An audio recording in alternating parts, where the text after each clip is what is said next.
Students, welcome back to my channel. आज हम कर रहे हैं the topic is mathematical reasoning. हाँ जी, तो अब बात करते हैं क्वांटिफायर्स की। क्वांटिफायर्स क्या होते हैं? जब किसी स्टेटमेंट में for every, there exist, for some जैसी फ्रेजेस यूज़ होती हैं, ठीक है, तो उनको हम क्या बोलते हैं? क्वांटिफायर्स। सो क्वांटिफायर हमारे पास दो हैं। एक होते हैं यूनिवर्सल क्वांटिफायर्स, इसको कैसे शो करते हैं? फॉर ऑल, ठीक है, ये for all, for every, for all और फॉर एवरी के लिए यूज़ होता है। और ये एग्जिस्टेंशियल क्वांटिफायर है, इसको बोलते हैं there exist some, there exist, और फॉर सम वैल्यू और वेरिएबल, ठीक है। अब पहले इसका मीनिंग क्या है? सपोज अगर लिखूं मैं कि फॉर ऑल नेचुरल नंबर्स,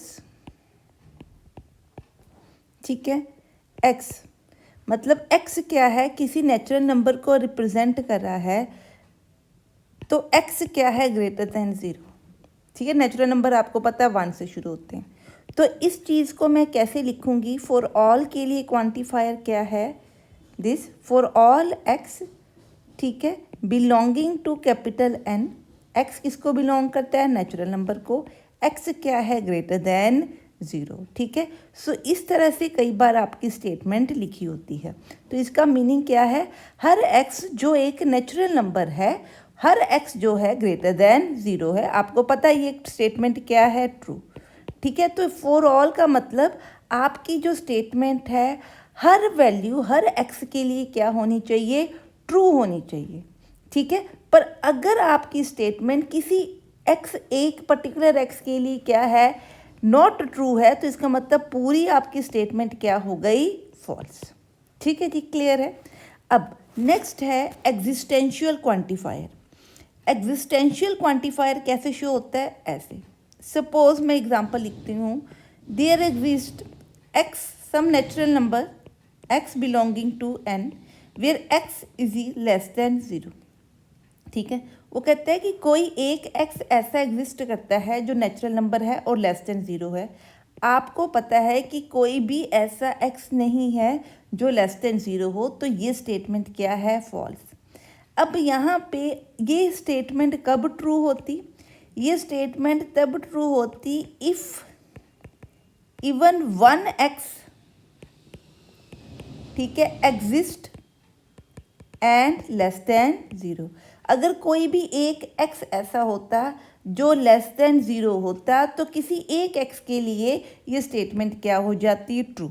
जैसे फॉर एग्जांपल अगर मैं लिखूं there exist some x belonging to natural number and x is less than two, ठीक है। सो आपको पता है x is equal to 1 natural number को बिलोंग करता है और वो वैल्यू 2 से क्या है? कम। इट मीन्स कि एक नंबर एटलीस्ट ऐसा है जो 2 से क्या है? कम। तो ये स्टेटमेंट आपकी क्या है? ट्रू, कि एक एटलीस्ट नंबर, मिनिमम एक चाहिए, ज़्यादा भी हो सकते हैं, मिनिमम एक वैल्यू ऐसी है जो 2 से क्या है? कम है और क्या है? नेचुरल नंबर्स, ठीक है। सो इस तरह से हम इनको यूज़ करते हैं। हाँ जी, नेक्स्ट क्या है कि negation of the following statements देनी है। पहली स्टेटमेंट क्या है? P. So negation of P को हम इस तरह से या इस तरह से शो कर सकते हैं। 7 नहीं बनाना, सॉरी, मेरे को आदत पड़ी हुई है, सो मैं 7 बना देती हूँ। उसको लाइन नहीं बीच में डालनी, ठीक है। और ये ऐसा भी नहीं देना, ये this is not like this, ठीक है, बिल्कुल स्ट्रेट सीधा लाइन आनी चाहिए, ठीक है, क्लियर है। So this is equal to क्या लिखा है? पी क्या है? For every real number x, x square is greater than x, तो हम क्या लिखेंगे? For every real number x, x square is not greater than, ठीक है जी। अब नॉट ऑफ क्यू देखिए क्या है, वो क्या कहता है? रूट ऑफ 2 क्या है? Complex number. तो नॉट इसका क्या है? Root of 2 is not a complex number, ठीक है। अगर u क्या लिखा है? u लिखा है the number 2 is greater then 7, सो मैं इसका नेगेशन क्या बनाऊंगी? The number 2 is not greater then 7, ठीक है। सो आपने नेगेशंस की स्टेटमेंट इस तरह से डिफाइन करनी है, ठीक है। बहुत ही सिंपल सा कॉन्सेप्ट है। हाँ जी, अब देखते हैं क्या कहता है।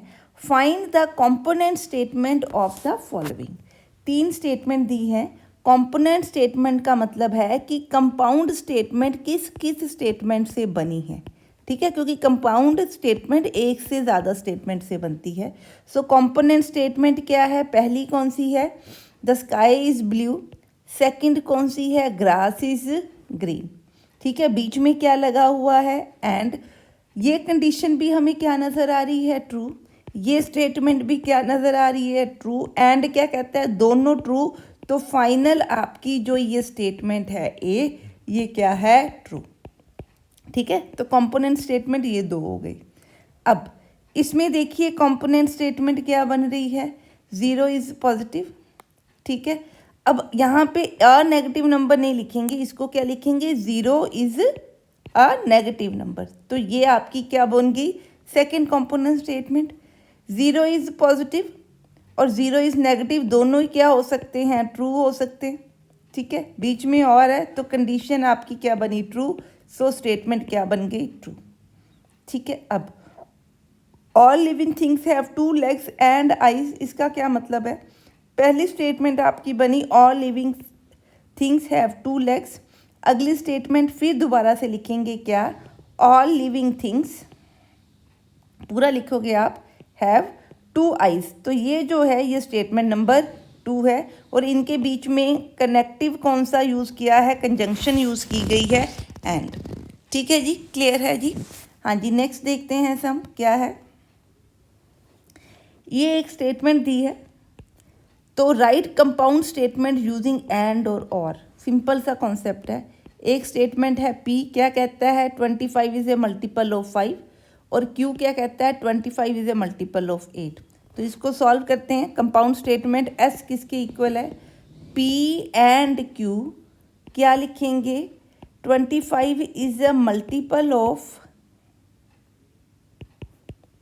5 एंड 8, ठीक है। अगर मैं लिखूं और, तो क्या लिखूंगी? 25 इज़ अ मल्टीपल ऑफ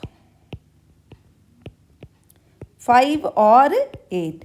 तो और का मतलब ये डिस्जंक्शन लगा गई और ये क्या लग गई? कंजंक्शन। अब ये जो आपका S1 और S2 में बना देती हूँ। S1 क्या है? आपका फॉल्स है, क्योंकि एक कंडीशन ट्रू मिल रही है, एक कंडीशन क्या मिल रही है? फॉल्स। पर S2 आपका क्या है? ट्रू, क्योंकि और लगा है, ये ट्रू है, ये फॉल्स है। तो फाइनल आंसर आपका क्या बनेगा? ट्रू, ठीक है जी। क्लियर है? हाँ जी, नेक्स्ट हम कर रहे हैं कंडीशंस क्या होती हैं। अब कंडीशंस क्या है? अगर कोई कंपाउंड स्टेटमेंट ऐसा लिखा है, if P then Q, means if it is cloudy then it can be rain today, ठीक है।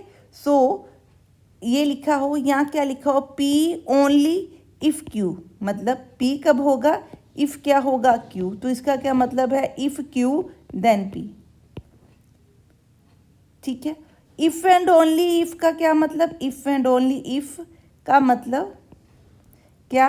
कि P के होने पे क्या होगा? Q। इसको ये इस स्टेटमेंट से शो करते हैं। इफ़ P देन Q को हम इस तरह से लिखते हैं। P ये है, if P it is then Q, ठीक है।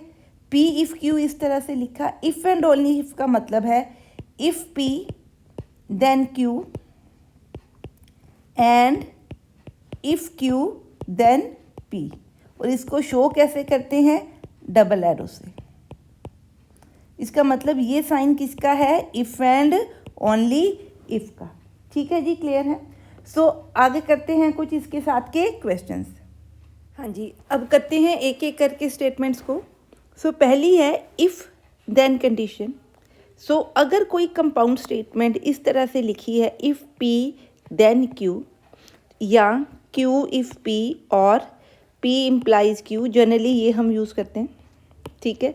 और P डबल इम्प्लीकेशन Q, ठीक है। P sufficient for Q, Q necessary for P and P leads to Q। ये सारा क्या है? इफ़ P देन Q, ठीक है जी। क्लियर? ये दिया है, तो इसका मतलब आपके पास कंपाउंड स्टेटमेंट में कितनी वैल्यूज़ हैं? 2, एक P और एक Q। ठीक है, सो एक आपके पास ट्रुथ टेबल बनाऊं तो P है, एक Q है, और उसका आंसर क्या है? P implies Q। अब रूल क्या कहता है?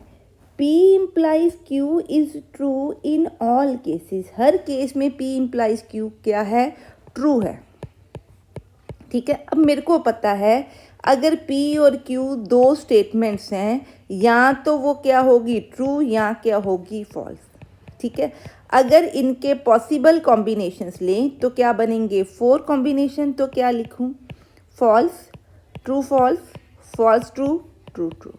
ठीक है, मैंने क्या किया? P इम्प्लाइज Q ट्रू है फॉर ईच केस, तो मैंने सब जगह ट्रू लिख लिया, except when P is true but Q is false. मतलब जिस केस में P ट्रू है, ठीक है, बट Q क्या है? फॉल्स। वो कौन सा केस बन रहा है? ये वाला, कि P तो क्या मिल रहा है? ट्रू, पर P के ट्रू होने पे Q को भी क्या होना चाहिए था? ट्रू। इसका ये मतलब होता है एक्चुअली। ठीक है, तो Q क्या मिल रहा है? फॉल्स। तो ये स्टेटमेंट फॉल्स है, बाकी सारी क्या है? ट्रू। ठीक है जी, क्लियर है। अगर लिखा होता Q इम्प्लाइज P, ठीक है, तो ये ट्रू कब होती? In all cases except when, ये स्टेटमेंट जो इम्प्लाई कर रही है when Q is true and P is false. So अगर मैं Q इम्प्लाई P करूं तो पहले मैंने सारे क्या कर दिए? ट्रू।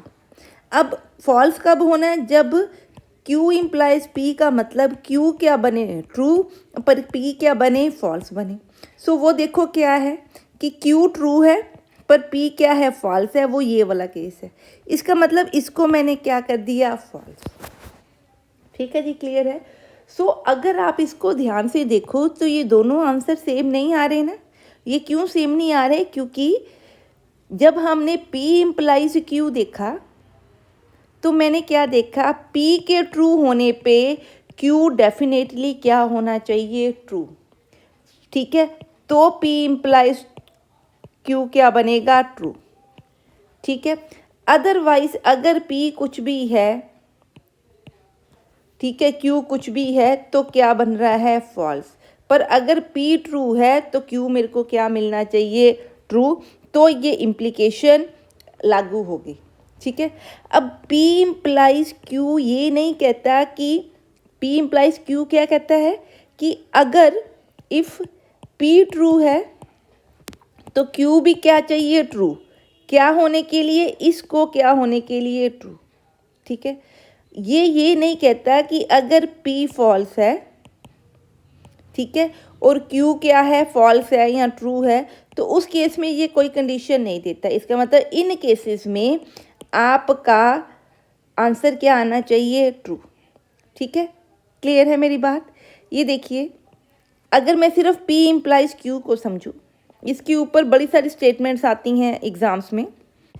अगर मैं Q इम्प्लाइज P निकाल रही हूँ, इसका मतलब P के फॉल्स होने पे Q के बारे में कोई कंडीशन नहीं दी हुई। ठीक है, सो P के फॉल्स होने पे Q कुछ भी हो सकता है, कोई फ़र्क नहीं पड़ता।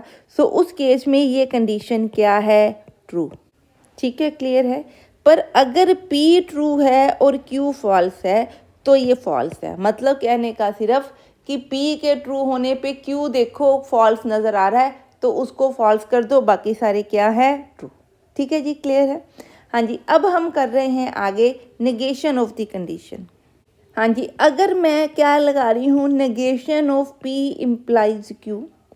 अभी हमने ट्रुथ टेबल किया तो मैंने पॉसिबल कॉम्बिनेशन ले लिए P और Q के, या दोनों ट्रू या फॉल्स या ट्रू एंड सो ऑन। ठीक है, अब P के ट्रू होने पे जहाँ Q फॉल्स है वो फॉल्स हैं, बाकी सारे क्या हैं? ट्रू।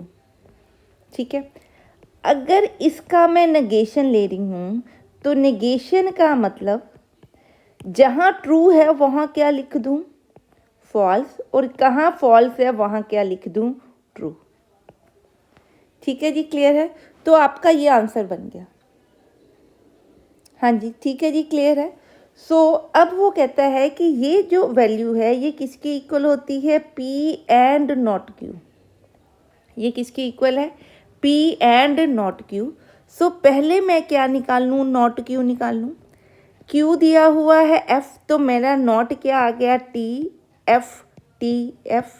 अब मैंने क्या निकालना है, P एंड नॉट Q, इसका और इसका एंड। देखो फॉल्स और ट्रू का आंसर एंड क्या होता है, फॉल्स।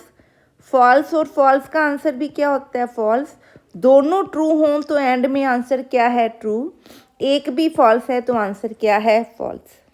ठीक है, अब ये वाला आंसर और ये आंसर चेक करो, देखो क्या इट इम्प्लाइज कि ये वाला जो भी आंसर है वो किसकी इक्वलेंट है, P and not Q।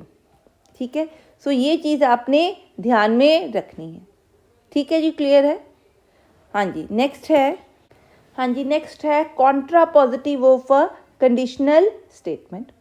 Contra positive का क्या मतलब है, of P implies Q is, इसका आंसर क्या होगा, कॉन्ट्रा पॉजिटिव क्या होता है, not Q implies not P। ठीक है, क्लियर। कॉन्ट्रा पॉजिटिव दोनों केसेस में आप ये बोलो या ये बोलो, दोनों केसेस में मीनिंग क्या है, सेम। ठीक है जी, क्लियर है। हाँ जी, चेक करते हैं इस कॉन्सेप्ट को विद एन एग्जांपल। आप पहले ट्रूथ टेबल बना के देख लेते हैं इसका। P और Q का पहले आंसर बनाते हैं। अगर इसका पहले इसका आउटपुट लेते हैं, क्या बनेगा, false false, false true, true false, true true. ठीक है, अब ट्रू और फॉल्स का आंसर फॉल्स है, बाकी सारे क्या होने चाहिए, ट्रू। अब इसका आंसर बनाना। अब देखिए यहाँ पे, यहीं पे बना रही हूँ, जहाँ Q है वहाँ नॉट Q कर दूँ तो जहाँ फॉल्स था वहाँ ट्रू बन जाएगा, जहाँ ट्रू था वहाँ फॉल्स बन गया। ठीक है, अब और मैंने क्या बनाना है, नॉट P। नॉट P क्या है, जहाँ फॉल्स है वहाँ ट्रू, जहाँ ट्रू है वहाँ फॉल्स। अब इम्प्लाई क्या करना है, दिस इम्प्लाइज दिस। इसका मतलब इसके ट्रू होने पे जहाँ पे ये वैल्यू फॉल्स है उसको हम क्या लिख देंगे, फॉल्स, रेस्ट क्या लिखेंगे, ट्रू। अब देखिए इसके ट्रू होने पे वैल्यू फॉल्स कहाँ मिल रही है, यहाँ पे। इसका मतलब बाकी आंसर क्या है, ट्रू, ये आंसर क्या मिला, फॉल्स। ठीक है, it means this is equivalent to this. आप आउटपुट देखिए दोनों की क्या आ रही है, सेम। तो इसको हम क्या बोलते हैं, कॉन्ट्रा पॉजिटिव। आप इसको सॉल्व करो और आप इसको सॉल्व करो, आउटपुट क्या है आपकी, same. This is the concept of Contra positive.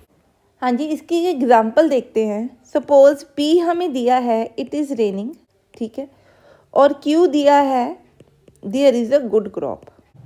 ठीक है, अगर मैं लिखूं Q इम्प्लाइज P, तो इसका मतलब अगर रेन हुई, इफ़ रेन्ड, तो डेफिनेटली क्रॉप क्या होगी, गुड। पर वो कहता है कि अगर रेन नहीं भी होती तो भी क्रॉप के गुड होने के कारण हार्वेस्टिंग, इरिगेशन फैसिलिटीज़ भी हो सकती हैं। ठीक है जी, क्लियर है। अब ठीक है जी, क्लियर, ये हो गया ट्रू। अब क्या वो कहता है, अगर रेन है, इफ़ इट रेन्स, तो उसका आंसर क्या है, गुड क्रॉप। ठीक है, पर अगर लिखूँ not Q implies not P, इसका क्या मतलब है, if crop is not good, that implies, then क्या मिलेगा, it does not rain well. ठीक है, रेन प्रॉपर नहीं हुई, तो ये इसका भी नॉट और इसका भी नॉट। क्रॉप वाली स्टेटमेंट का भी मैंने क्या लिया, नॉट। ठीक है, और रेन वाली स्टेटमेंट का भी क्या लिया, नॉट। ये दोनों जो हैं आपस में क्या है, कॉन्ट्रा पॉजिटिव। ठीक है जी, क्लियर है। हाँ जी, नेक्स्ट देखते हैं। हाँ जी, नेक्स्ट है जी converse of a conditional statement. Converse का क्या मतलब है कि अगर मैं लिखूं P इम्प्लाइज Q, ठीक है, तो इसका कन्वर्स क्या है, Q इम्प्लाइज P। ठीक है, तो अगर मैं किसी स्टेटमेंट का आपसे कन्वर्स पूछती हूँ तो इसका आपने कन्वर्स कैसे लिखना है, इस तरह से। ठीक है जी, क्लियर है। फॉर एग्जाम्पल अगर मैं लिखूं,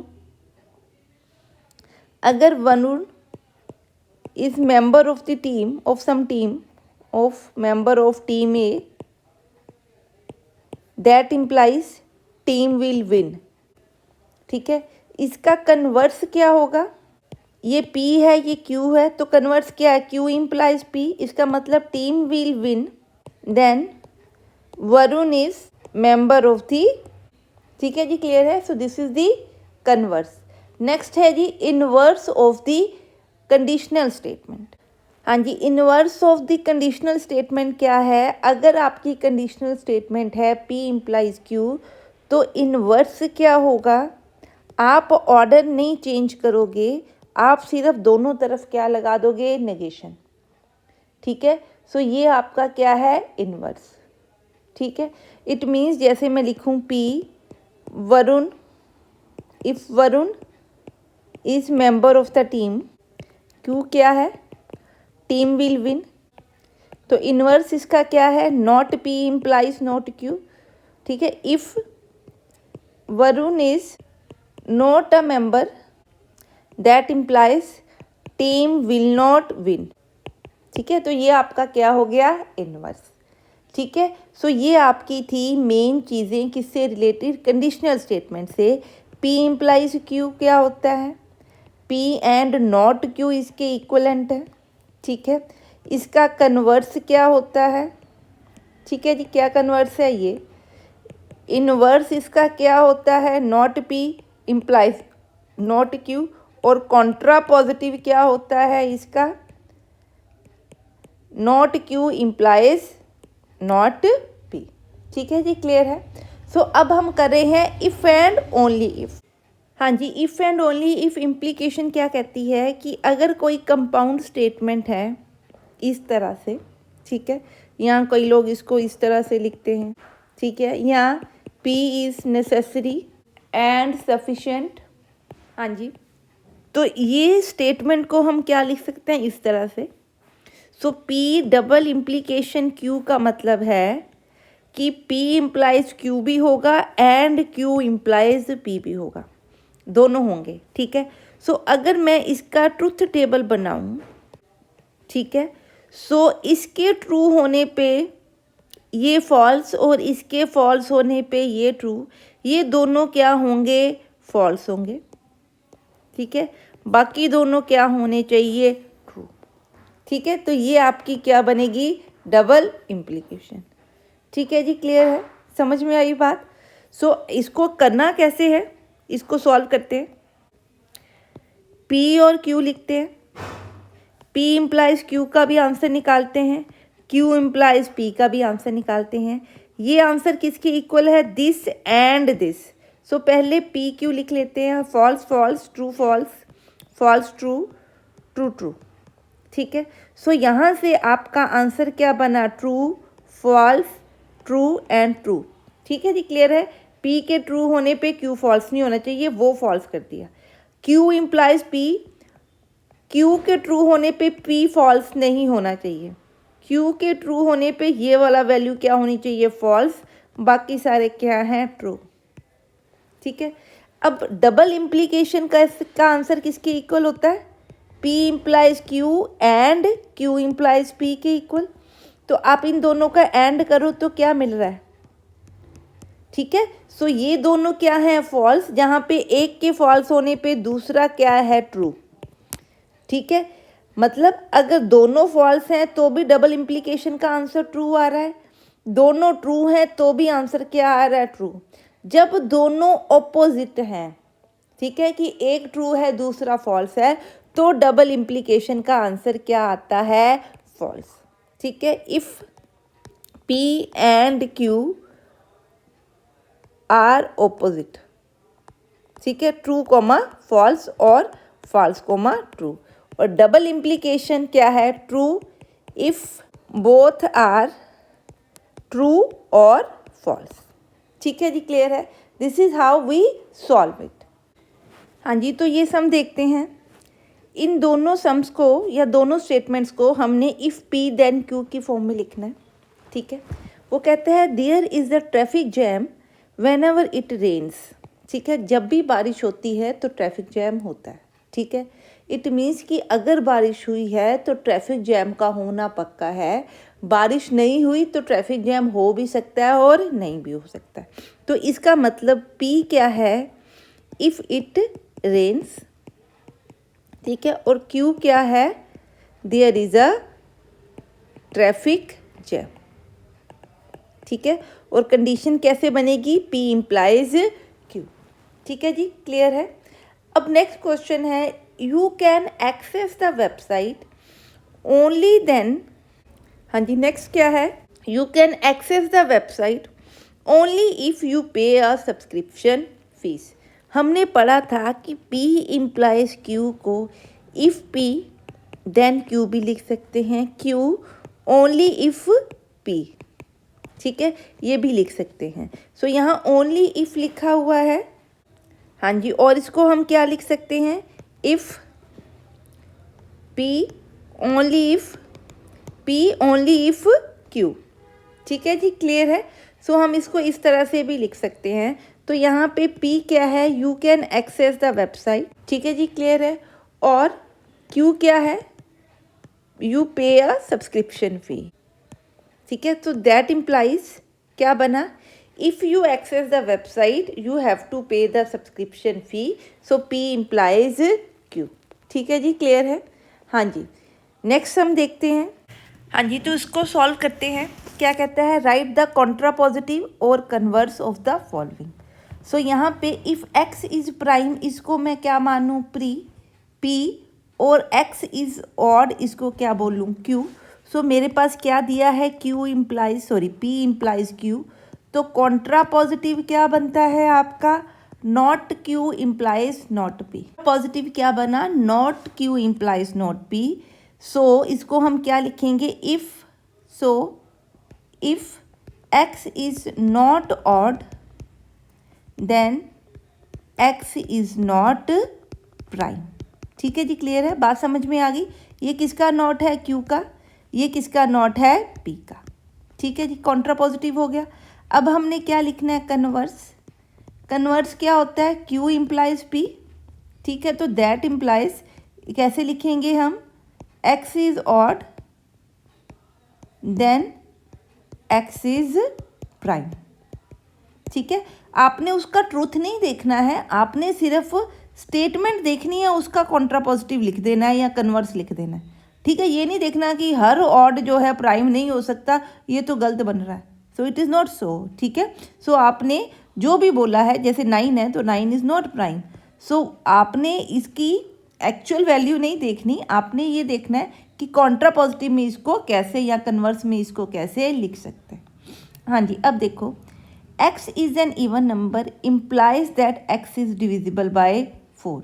So x is the even number, ये मेरे पास क्या होना चाहिए, P implies मतलब if x is an even number then x is divisible by 4, ये मेरे पास Q है।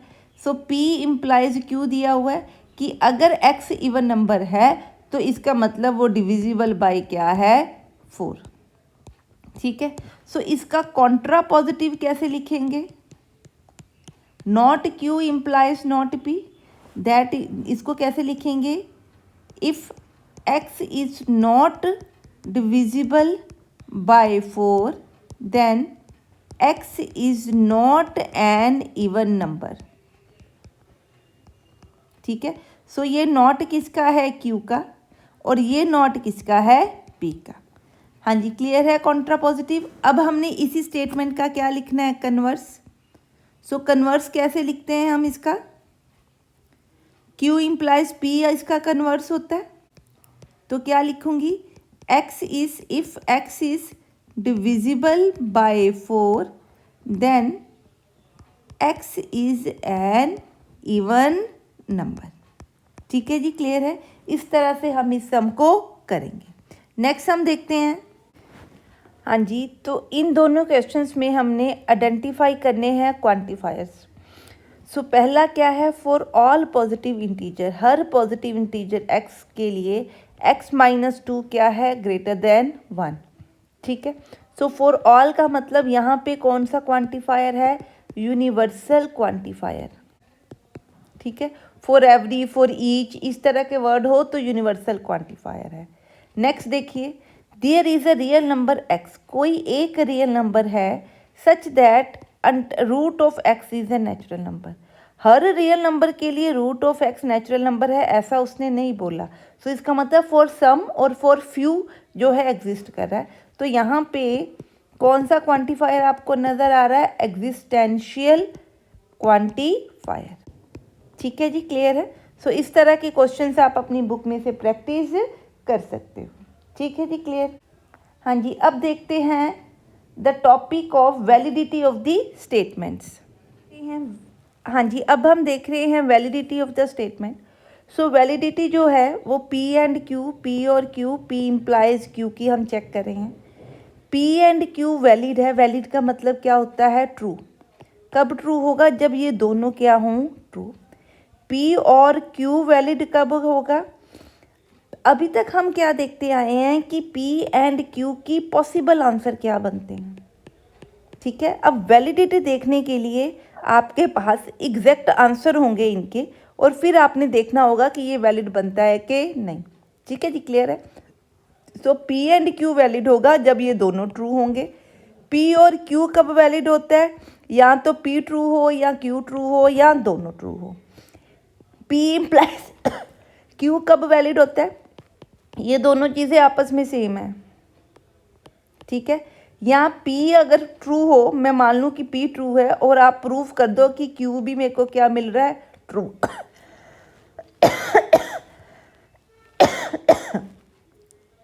हाँ जी, अब देखते हैं P इम्प्लाइज Q की वैलिडिटी। तो P इम्प्लाइज Q को हम बड़ी तरीक़ों से वैलिडिटी प्रूव कर सकते हैं। हमें पता है कि ये किसके इक्वलेंट है? कॉन्ट्रा पॉजिटिव के इक्वलेंट। अगर ये वैलिड है तो वैलिड का मतलब क्या है? P के ट्रू होने पे Q का ट्रू होना मस्ट है। ठीक है, सो इसको कैसे शो करते हैं कि अगर एज्यूम करें कि P क्या है? ट्रू है, तो प्रूव हमें क्या करना पड़ेगा? Q भी क्या मिले? ट्रू। ठीक है, अगर मैं कॉन्ट्रा पॉजिटिव लिखूं तो इसका मतलब नॉट Q के ट्रू होने पे, मतलब एज्यूम मैं क्या करूं, या गिवन क्या होना चाहिए? Not Q is true. ठीक है, तो उससे मैं प्रूफ क्या कर दूं? प्रूफ क्या करूं कि not P is also true. ठीक है जी, क्लियर है। एक तो ये तरीका है। एक तरीका क्या है कि एज्यूम करूं Q क्या है? फॉल्स है। ठीक है, और प्रूव कर दूं कि P भी क्या मिल रहा है? फॉल्स। मतलब ये नहीं होना चाहिए कि P ट्रू मिल जाए, क्योंकि अगर P ट्रू है तो Q पक्का क्या होना चाहिए? ट्रू। हाँ जी, मेरी बात समझ में आई है। सो इस तरह के मेथड से हम इसको प्रूव कर सकते हैं, या हम कॉन्ट्राडिक्शन से भी प्रूव कर सकते हैं। सो कुछ एग्जाम्पल देखते हैं इसके साथ की। हमने चेक करना है कि ये जो स्टेटमेंट है ये ट्रू है कि नहीं है। क्या दिया हुआ है? एक्स वाई जो है वो इंटीजर्स हैं such that x and Y are odd. ठीक है, सो एक तरह का गिवन क्या है, इसको मैं P मान लेती हूँ। P क्या है? X and Y are odd. So मैं इसको ट्रू मान के चलूँ एक तरह का। ठीक है, सो देन हमने प्रूफ क्या करना है? Q क्या प्रूफ करना है? X y is odd. ठीक है, इट मीन्स कि अगर P मेरा ट्रू हो तो मेरा Q भी क्या होना चाहिए? ट्रू होना चाहिए। ठीक है, so if P that implies x comma y are odd. So x y odd का मतलब एक्स कुछ इस फॉर्म का है और वाई कुछ इस फॉर्म का है। ठीक है, सो एक्स इंटू वाई हमारा क्या बना? 2n + 1 into 2m + 1। तो ये क्या बना? 2mn + 2n + 2m + 2। सो 2 मैंने इसमें से क्या निकाल लिया? कॉमन। अंदर क्या बन गया? 2mn + m + n + 1। इसको कुछ भी लिख दूँ t। ठीक है, it means this is a odd number. Therefore अगर आपका P है दैट इम्प्लाइज Q। Q क्या है आपका? That x y is odd. It means P के ट्रू होने पे हमने क्या प्रूफ कर दिया? Q क्या है? ट्रू। तो ये स्टेटमेंट आपकी क्या बन गई? ट्रू। ठीक है जी, क्लियर है। नेक्स्ट हम देखते हैं, हमने चेक करना है कि ये जो स्टेटमेंट है ये ट्रू है कि नहीं है। क्या दिया हुआ है, एक्स वाई जो है वो इंटीजर्स हैं such that x and Y are odd. ठीक है, सो एक तरह का गिवन क्या है, इसको मैं पी मान लेती हूँ। पी क्या है, X and Y are odd, so मैं इसको ट्रू मान के चलूँ एक तरह का। ठीक है, सो देन हमने प्रूफ क्या करना है, क्यू क्या प्रूफ करना है, एक्स वाई इज़ ऑड। ठीक है, इट मीन्स कि अगर पी मेरा ट्रू हो तो मेरा क्यू भी क्या होना चाहिए, ट्रू होना चाहिए। ठीक है, so if P that implies x comma y are odd. So x y odd का मतलब एक्स कुछ इस फॉर्म का है और वाई कुछ इस फॉर्म का है। ठीक है, सो एक्स इंटू वाई हमारा क्या बना, 2n+1 इंटू 2m+1, तो ये क्या बना 2mn plus 2n plus 2m+2। सो 2 मैंने इसमें से क्या निकाल लिया, कॉमन, अंदर क्या बन गया 2mn प्लस m+n+1। इसको कुछ भी लिख दूँ t।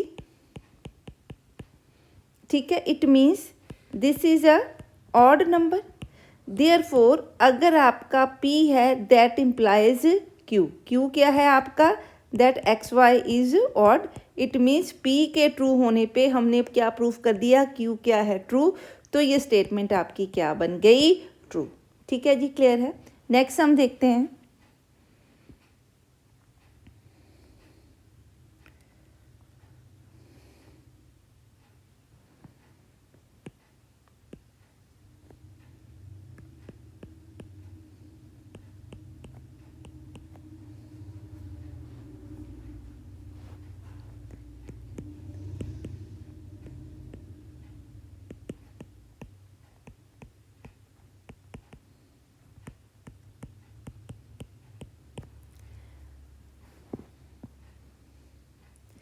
हाँ जी, अब हमें दिया हुआ है कि हमने फिर चेक करना है ट्रू है कि फॉल्स है। तो यहाँ पे क्या है, if n is integer, sorry if n is odd, sorry the integer n is odd if and only if.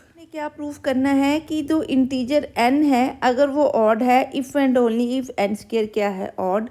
सो अगर मैं p लिखूँ n इज़ ऑड, q लिखूँ n स्क्वायर इज़ ऑड, तो मैंने क्या प्रूफ करना है कि p double implication q is valid.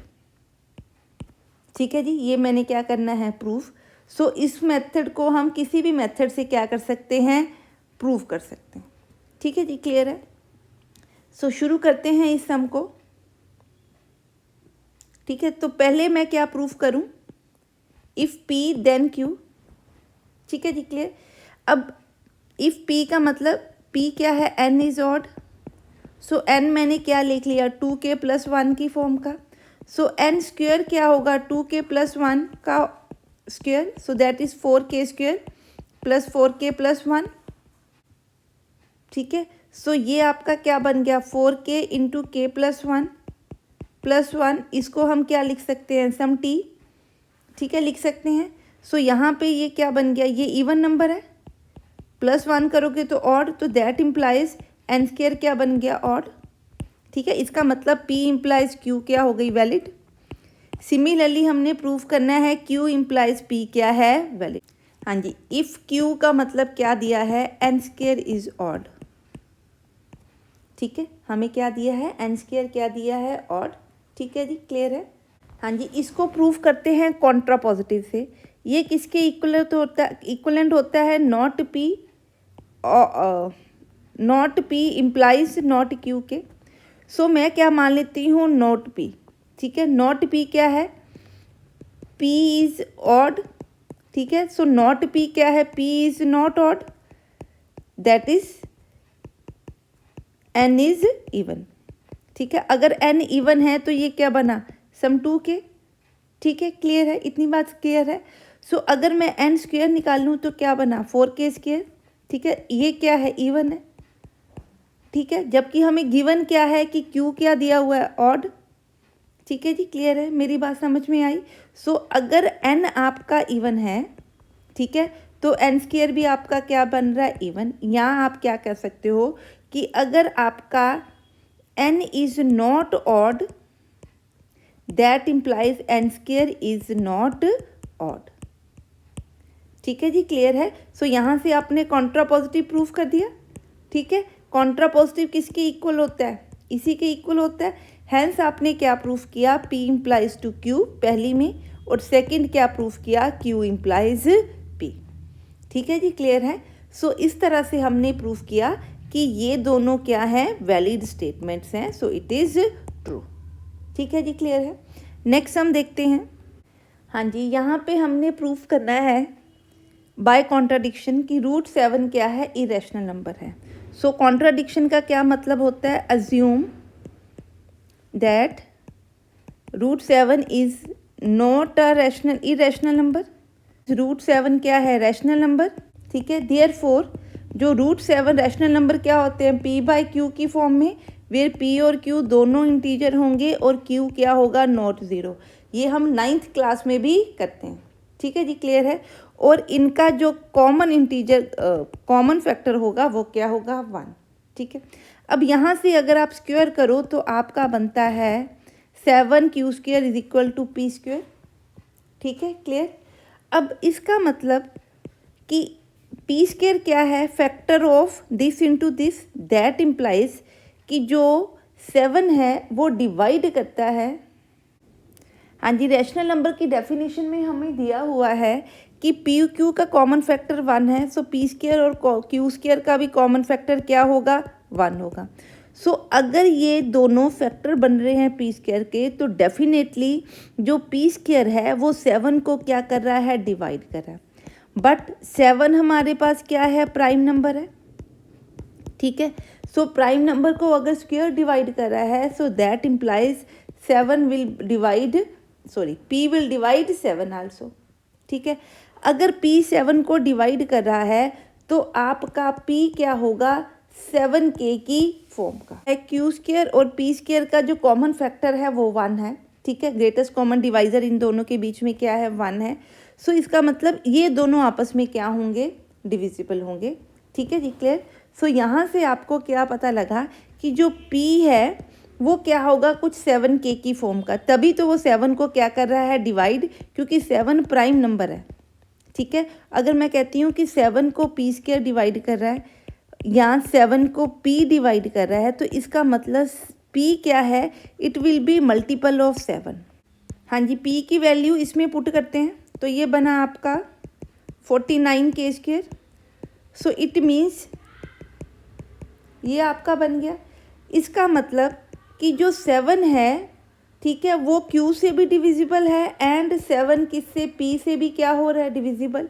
So it means 7 किससे डिविजिबल है? P, Q से। दैट इज 7 डिविजिबल है किससे? इनके कॉमन फैक्टर 1 से। ठीक है, विच इज़ अब्सर्ड। ठीक है, देयरफॉर आर सपोजिशन जो हमने अज्यूम किया था वो क्या हो गया? रॉन्ग।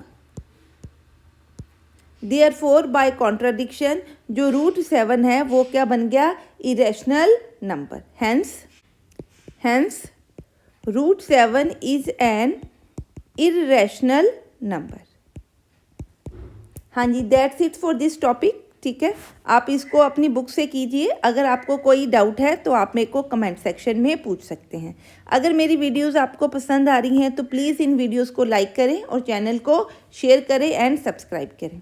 नेक्स्ट वीडियोस लेके आएंगे कुछ और टॉपिक के साथ। Till then have a nice day.